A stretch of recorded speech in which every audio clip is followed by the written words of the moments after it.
So what's up? Magandang araw sa inyong lahat, mga kamamay. Okay, so andito ulit ako, Home of Love Advice. Ayan, so panibago na namang tips and topic tungkol sa ating buhay pag-ibig. So mga kamamay, napakaganda po ng ating magiging topic ngayon. Kaya inyo po sanang tapusin hanggang dulo. Okay? So magiging topic natin ngayon mga kamamay is mga bagay na kailangan mong gawin upang hindi ka matiis ng isang lalaki at para yung pride niya ay bumaba. Para hindi siya tuluyang tumaas at habul-habulin ka ng isang lalaki. Napakaganda ng topic natin ito. Kaya mga kamamay, sana po ay mag-gets nyo po ang 4 na tips na i-share ko sa inyo. Ayan, so bago natin simulan to, if ever na hindi pa po kayo nakasubscribe sa ating channel na to, don't forget, na pindutin yung subscribe button and notification bell para lagi po kayo maging updated sa lahat ng mga love advices na maaari kong i-share dito. Alright? So huwag natin masyadong patagalin mga kamamay. Ano nga ba yung mga bagay na dapat mong gawin upang hindi ka matiis ng isang lalaki at hindi hayaang tumaas ang pride niya sa'yo? So number 1, lumabas ka kasama ang mga kaibigan mo. Okay? So lumabas ka po. Lumabas kayo kasama ang inyong mga kaibigan. Makipag-bonding kayo. Pakita nyo po sa kanila na kaya nyong sumaya, na kaya nyong maging maligaya kahit wala siya, kahit hindi nyo siya kasama. Yung tipong ipakita nyo na sobrang saya nyo at ipaalam nyo sa kanya na lumalabas kayo kasama ang tropa nyo, na kasama ang mga kaibigan nyo. Yung tipong kahit pala siya, hindi nyo kasama, ay kaya nyo pa rin maging masaya. Kapag kaganyan mga kamamay, kasi ang iniisip ng isang lalaki, kapag masyado nang mataas ang kanyang pride, sa kanya ka lang sasaya, sa kanya ka lang magiging maligaya, siya lang palagi yung kakailanganin mo. Well, ipakita natin mga kamamay na hindi sa kanya lamang umiikot ang ating mundo o ang inyong mga mundo. Okay, akala kasi nila, kesyo siya yung mahal mo, siya yung palaging hinahanap mo, sa kanya ka palagi naghahabol, siya na yung mundo mo. So ngayon, ang gagawin mo, ipakita mo na masaya ka kasama yung mga kabanding mong kaibigan, yung mga tropa mo. Ipakita mo sa kanya kasi kapag nakita niya na kaya mo palang sumaya, kaya mo palang maging maligaya kahit wala siya, bababa yung pride niya. Okay, malulungkot siya, bababa yung pride niya, at talagang hahanap-hanapin ka niya at hindi ka niya matitiis kapag kaganyan. Kasi merong ibang nagpapasaya sa iyo. Baka mamaya, isa sa mga kaibigan mo nanliligaw na pala sa iyo. Isa sa mga kaibigan mo ang nang pumoporma na pala sa iyo. Diba? So, ang tendency namin mga lalaki kapag kaganyan, hahanap-hanapin namin kayo. Hindi namin kayo matitiis. Tatawagan agad namin kayo. Diba? Ite-text agad, i-chat-chat ka agad kapag kaganyan. So, effective tips yan mga kamamay para hanapin ka ng isang lalaki at hindi ka niya matiis. Makibanding ka sa mga kaibigan mo.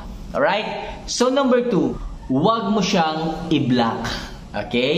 Kung sa tingin ninyo is nagkatampuhan kayo, medyo tiniis nyo ang isa't isa, kahit alam mo naman na siya yung may kasalanan, so huwag kang magsasorry kapag kaganyan, alam mo siya yung may kasalanan. Kasi pag nagsorry ka, ibig sabihin, tinotolerate mo yung kanyang kamalian, na kahit mali siya, ikaw pa rin yung hihingi ng tawad. Huwag mong gagawin yan mga kamamay. Tandaan mo, kapag ikaw palagi yung humihingi ng sorry, ikaw palagi yung nagpapasensya sa bawat away, sa bawat tampuhan ninyo, tandaan mo, darating yung panahon na wala ng kamalian ang kanyang tatanggapin sa kanyang sarili. Sa madaling sabi, hindi na siya tatanggap ng kamalian sa kanyang sarili. Gusto nyo ba yon? Na kahit mali na sila pa rin ang tama. Mababaliktad na ang pangyayari. Dapat palaging ang tama yung mga babae kasi sila ang may tama. Ngayon, mga lalaki na ang laging tama kasi in-spoil niyo po sila. Kasi kayo ay nagsosorry kahit alam nyo wala naman kayong kasalanan. Iisipin nila, tama yung kanilang ginawa kahit mali naman. Kaya mga kamamay, okay na magkatampuhan kayo, magkasamaan ng loob, kung sa tingin mo nasa tamang katuwiran ka. Kaya ang gagawin mo dyan, kung nagkahiwalay man kayo, nagkatampuhan man kayo, huwag mo siyang i-block. Okay, wag mo siyang i-block at ipakita mo na nag-i-enjoy ka sa ibang tao, sa ibang bagay, okay? Para sa ganon, makita niyo yung mga post mo, mga pictures mo, okay, sa social media na talaga nag-i-enjoy ka.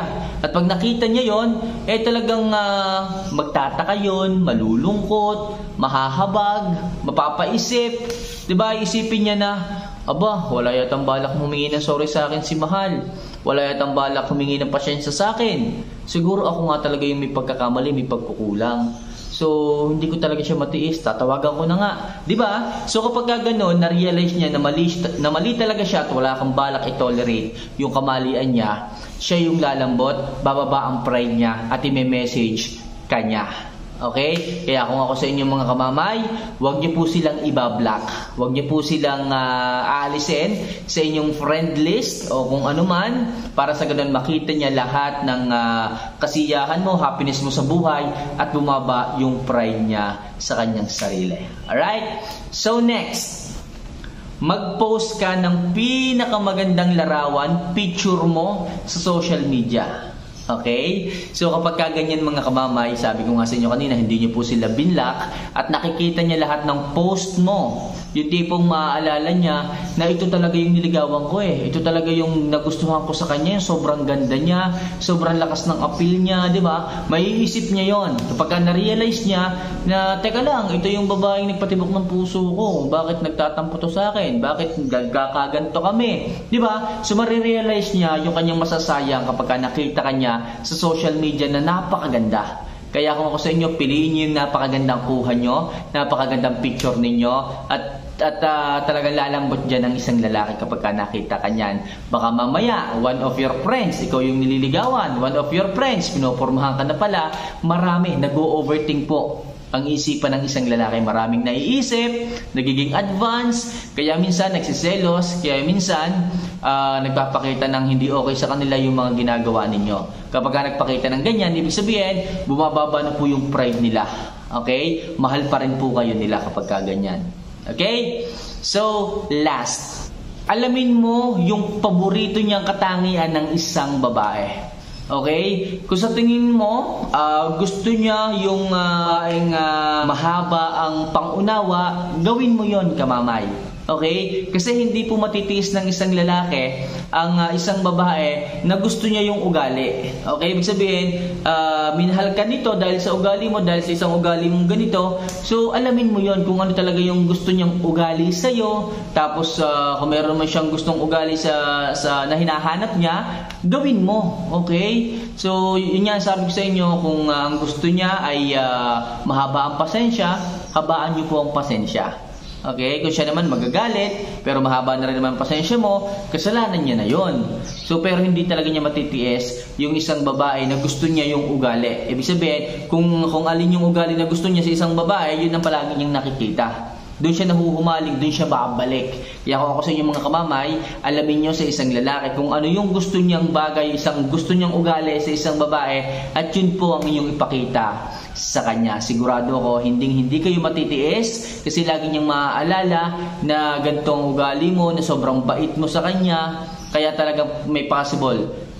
Lagi kanyang hahanap-hanapin, hindi kanya matitiis, siya yung bababa sa inyong relasyong dalawa. Okay? So yun lang mga kamamay, sana kahit pa paano yung makatulong ang simpleng video ito sa ating mga subscribers dyan na nag-aabang at naghahanap ng ating mga videos na ini-upload. So bago ko po tapusin mga kamamay ang ating simpleng video ito, if ever na kayo po ay may katanungan ukol dito sa ating video ito, pwede nyo po yung i-comment sa ating comment section. And sa mga gusto magpa-shoutout, okay, mag-comment lang po kayo doon sa ating isang channel, sa mga video ginagawa natin doon. Nababasa ko po yan mga kamamay, iniipon ko lang po sa listahan kung sinong ating mga isi-shoutout para next video atin po itong ma-recognize. Okay? Yung isang channel natin, Home of Love Advice, yun po ang pangalan, at almost 1,000 subscribers na tayo at ako'y tuwa at atin pong na-reach ang ating requirements dito. Okay? So, soon, sana mas dumami pa tayo. And kung tinapos mo ang video ito, gusto ko sanang malaman kung anong dahilan kung bakit mo tinapos ang video ito. Lagay mo naman sa comment section para ma-inspired akong magbasa at mas ganahan pa akong gumawa ng maraming love advice para sa ating masusugid na subscribers and tagapakinig dito sa ating maliit na channel. Ayan. So, mga kamamay, maraming salamat po sa inyo. Mahal na mahal ko po kayo at sana po ay magsama-sama pa tayo hanggang sa dulo. Okay, so once again, this is Home of Love Advice. Maraming salamat and see you for our next vlog. Paalam.